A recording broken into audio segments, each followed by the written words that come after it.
Hey, White Sox fans, it's Crystal O'Keefe with episode 5 of Visiting Dugout, brought to you by Southside Sox. Today on the show, I have Dream from FTNBets. Would you like to tell us just a little bit about yourself? Give us an introduction of who you are. Oh, sure. I'm from the DC area. I've been an Orioles fan since I was a kid. It's been a little bit more fun over the past, I guess, year or so than a few years that we had. But yeah, I just big baseball fan. Follow all the teams, and happy to join you to talk about the White Sox and O's. Yeah, of course. So, as of this recording, the O's are 7-6, but you're also in a super, super tough division. Obviously, again, at this recording, the Rays are undefeated, winning 13 games so far. And, you've also got the Yankees in that league and the Blue Jays, who have also been pretty good. I know they're both tied right now. So where do you see the O's sitting at kind of like mid-season, but then again, September? Yeah, so I mean, you mentioned that, and also the Blue Jays. So I was definitely excited about the more balanced schedule this year. I thought we'd get some easier opponents, maybe some more of those central teams that you guys get to beat up on every year. But yeah, I think I'm actually a little bit lower on the O's than most people. I kind of didn't have them that much better than the Red Sox. Now it's looking like that I'm not really right on that, and that's okay. We still got a long way to go, but I just honestly, I thought that their hitting would be an issue, and it's kind of been that their pitching is kind of getting rocked, and the bats are on fire lately, and they've been doing really well. So honestly, I kind of view them as like a 500 team. Like, I thought they kind of exceeded expectations last year, and I thought they might regress a little bit. So I'm expecting them to be like kind of 500, maybe flirting with the wild card. I just don't really think that ownership is ready to really spend and put the best product on the field. I think they're kind of waiting for their window to really be open with a lot of this young talent. Yeah, story of my life as a White Sox fan. Our owner doesn't like to put any money into, and he also owns the Bulls, so he doesn't put any money into the two teams I cheer for the most. So I feel you on that one. I know what that's like as a Wizards fan, and I used to be a huge Washington football fan. Not so Oh, much anymore, but yeah, the local teams aren't too great around here either. So no, it's tough. So how do you feel going into this season with the White Sox? Because right now the White Sox are missing 3 of their top 5 hitters right now. Again, just constantly prone with injury, and we've got some people on the team that really just shouldn't even be on the team, but we have no one else. So how do you feel going in knowing you're going to be playing some kind of beat up White Sox already? honestly, going into this season, I thought getting rid of Tony was kind of like addition by subtraction. And a lot of the coaching staff, talked about how they wanted guys to hit for more power instead of slapping the ball around and going for singles. So I was kind of expecting them to be better than last year. We saw that play by Gavin Sheets in right field. I think it was yesterday, the day before. I thought getting Vaughn out of the outfield would work out pretty well, but it sounds like looks like you have another guy that probably shouldn't be playing outfield either. Honestly, I'm kind of confused. I don't really know what to expect from your pitchers in this series. Like Clevenger, I feel like I don't know if he's battling an injury or what, but if his knee's still bothering, but he's not getting the swings and misses that he normally gets. And same with Kopech. Like his velocity was down. They said something about a knee injury in spring training, and then he said he had a cold or some sort of illness. Looks like it ticked back up last start. So honestly, I don't really know what to expect out of those guys. Yeah, I never know what to expect out of those guys either, to be completely honest. Kopech the other day had a really good game. He only allowed 1 run, and he actually made it through 6 innings, which is impressive because he's my guy. I love him, but sometimes it's just really hard being a fan of his. And then I think you'll probably face Dylan Cease, who another one is really, really good, but can also just have really, really bad days. And last time he was sick, so that kind of explained his little dip. He was still fine, but there was a dip. So yeah, our pitching is kind of an enigma for every team because you never know. Like Lance Lynn hasn't been especially great lately, but then Lucas Giolito, just this week was like a madman. Like this was like 2020 Lucas Giolito again, not like 2018, 2022 worst pitcher in baseball anymore. Right. So yeah, they're an enigma, but we also just have a really bad outfield. And if Moncada doesn't plan on playing the series, we have a really bad third baseman who you might be interested in discussing at length as well. Orioles legend. I mean, they had Hanser. I don't know how much third base he played with the O's. I know he played a decent amount of second base, but he was great against left-handed pitching. I don't think he played every day, but when he was in there, I'm pretty sure he hit like well over 300 versus lefties, and the fans just kind of loved him. He never really struck out. He was kind of a fan favorite, and like you could just count on him, to get a couple base hits versus a left-handed pitcher. But yeah, I don't think he's a guy that you want to pencil in every day there, especially not at third base. No, especially not with Yoan Moncada as our normal third baseman, who has also been just absolutely on fire at the plate. Yeah, he had like a home run, and we were all rooting for him the other day. And then he made two really just bonehead errors, and we were like, DFA this guy. We need him gone. Like that's how quickly the White Sox fans just kind of turn on their own. Yeah, I noticed that, and it's funny. I was talking with I forget who it was, but they're like, "Well, what do you guys think about Hanser coming in?" I was like, "Well, he's kind of a two-way player." I mean, joking, but it's weird how much he's been pitching this year, and he's pitched a few. Like, I think he had like 9 or 10 appearances for the Dodgers last year as well, which is not something you really expect. But yeah, I saw that he went from a goat to kind of a not so much rather quickly for our White Sox fans. Yeah, he pitched one game, like he went in to do relief pitching, I think is what it was, and like he was okay, and he also got that home run, and I was like, okay, this kid's cool, and then oh man, this is just another Lira Garcia unfolding in front of us, so it's whatever. We try to look past that. Here, we're going to actually just take a very quick break to pay some bills. So we will be right back. And welcome back. I am Crystal O'Keefe.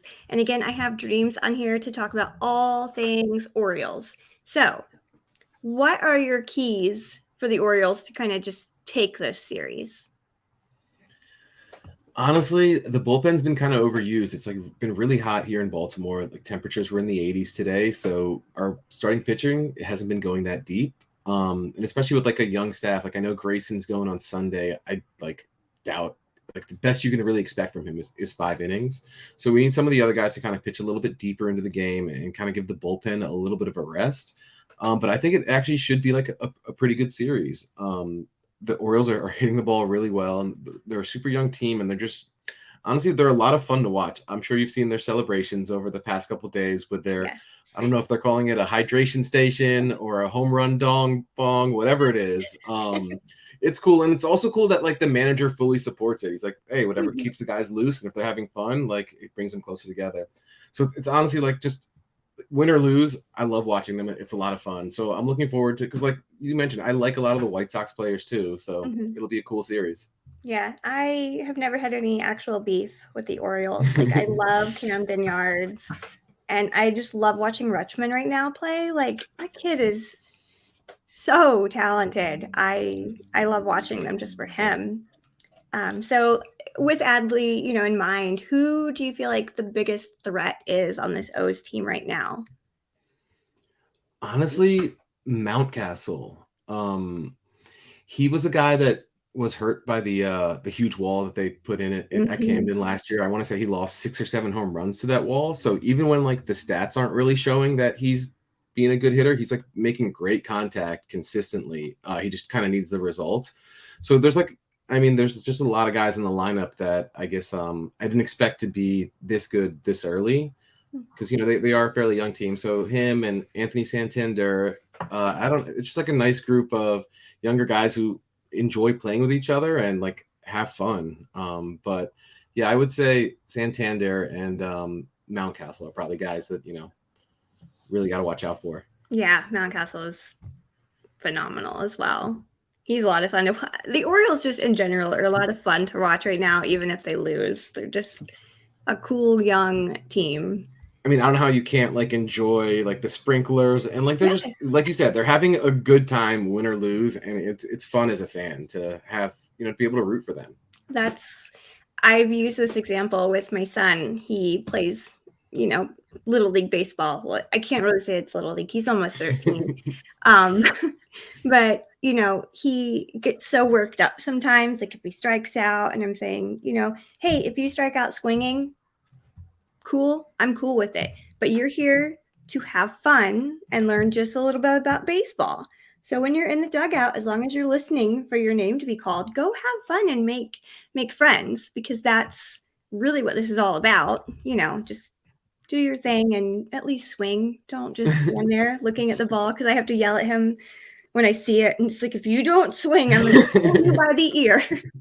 No, but I totally get it, because I coach 7th and 8th grade basketball, right? And if a kid misses a shot, I then see him passing up an opportunity to shoot another shot, and I'm like, why didn't you shoot that? He goes, Coach, I missed. I was like, do you think that was a bad shot just because you missed? Like, I thought it was a good shot. I'm happy with you shooting that every time. Keep shooting. So it's the same thing, and it's cool to see it play out. So I'm sure you're having a good time at his games. Yeah, I love his baseball games. He's always the very supportive kid, which I love. Like, it's like which is weird, because he like pouts when he does it, but if another kid strikes out or is tagged out or something, he'll be like, "Oh, you still did good job. You still did That's great." awesome. Like, say that to yourself. Right? Oh That's man. really cool, though. So you mentioned the wall, the Camden Yards, which has been kind of an obstacle. So with that in mind, and with these rule changes, how are you feeling? I mean, are you a fan of any of these things? Honestly, I do like the rule changes. I think the stolen bases and the base path thing makes the game a little bit more exciting. Maybe they went like a little overboard. Maybe like allow one more disengagement for the pitcher. And honestly, I'm someone that likes to watch multiple games at once. So I like the pitch clock. I think it's good. It allows me to stay up a little bit later to watch those West Coast games, but it is a little bit harder to watch like multiple games and keep up with them. Like if you look away for too long, you're gonna miss something. So I think it'd be great if they added like 2 or 3 seconds or 3 or 4, something like that in between pitches. But so far I think it's great. And it's also brought, the casual fan, made them more interested in baseball as well. So as long as more people are watching baseball, I'm not really going to complain. Yeah, for sure. I'm with you. I like all of these new rules. Personally, I do love the pitch clock, because as someone who covers not only the White Sox, like I do Mets coverage, and then for Pitcher List, I do just coverage overall, like all MLB teams. So I'm a big fan of not being up until 2:00 in the morning finishing an article for Pitcher List. I get that. Like, honestly, sometimes when they end a little bit early, I'm like, oh, I should probably go to bed, but it'd also be really cool if there was still one more game on right now. But like you said, we can't complain.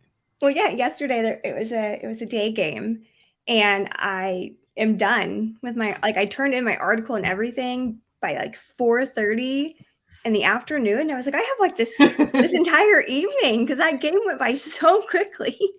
It's like, I get it. I don't really need baseball games to finish in less than 2 hours, but like I do enjoy the pace. It's pretty cool. Yeah, it's also, I think, going to be nice when it gets super, super hot and you don't want to be sitting out there. For sure. That's why I try to mostly go to Camden for night games. I'm a little curious to see how it'll affect like the playoff games. Because they're used to taking, like we saw in the World Baseball Classic, guys slow the pace down even more. So it'll be interesting to see if it affects that at all, or if we even notice it by then. Yeah, true. So with this season, just your general thoughts, like, who do you see going all the way? Who is your underdog of the year? Like, how are you just feeling overall about this season? So I'm not quite ready to give up on the Astros.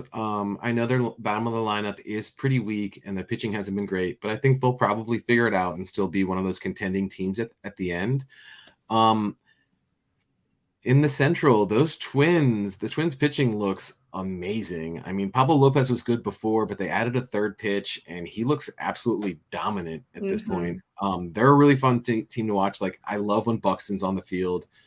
So I thought it was kind of like up for grabs as far as the Central goes between those 3 teams, but I'm kind of leaning towards the Twins there. And in the National League, I'm really surprised. I know it's early, but the Diamondbacks, real young team. Yes. I mean, nobody expected them to be leading the division. I didn't even think they'd be like over 500 even at this point. So they've been fun to watch. They steal a bunch of bags, but for the most part, I think that's probably the biggest surprise. But yeah, and of course, I mean, the Rays in the tough AL East, like they look like they're absolutely running away with it. I Mhm. assume they'll come back a little bit when they play some tougher schedule from some tougher teams. But yeah, I think those are the things that jump out so far from the season. Yeah, the Rays are in town next for the White Sox after this O's series, so I'm Good luck. dreading that one. I have a bunch of coverage for that series. Oh man, that's not going to be fun. But yeah, I agree. The Twins just played the Twins. They were great. We lost that series. We only picked up the one game. And like you said, Pablo Lopez was just great. Like they could not hit a single thing off of him. Weren't two of those losses by one run though? Yeah. Yeah. I mean, so Yeah. that's I like mean, they were kind of a coin close flip. games. Yeah.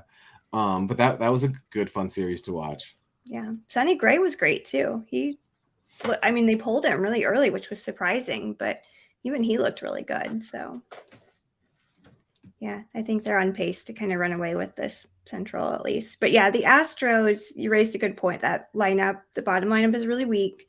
They are plagued with injuries right now.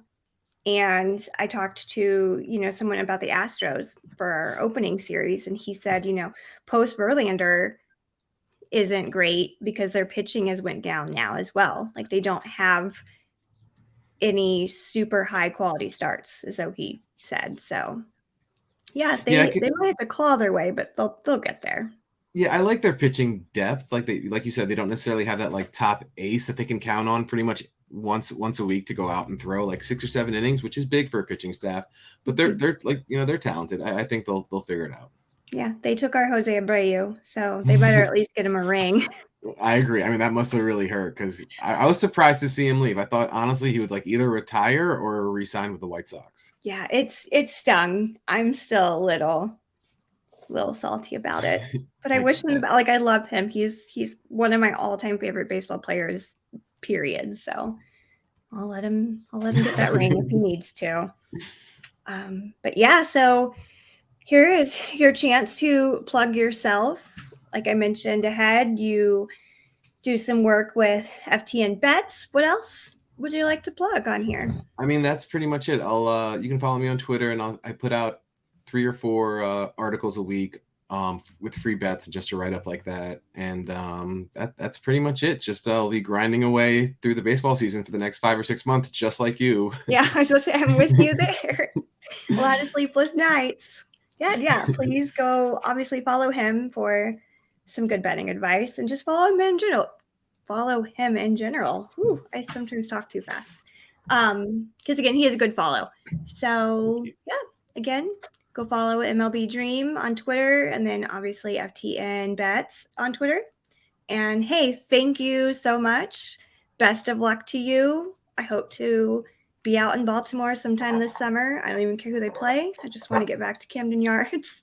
Definitely. Thanks so much for having me on, and let me know. Maybe I'll head up there and we can catch a game, and let's hope for a good, fun series. Yeah, of course. Thank you so much. And thank you again, White Sox fans, for tuning in. Good night and goodbye.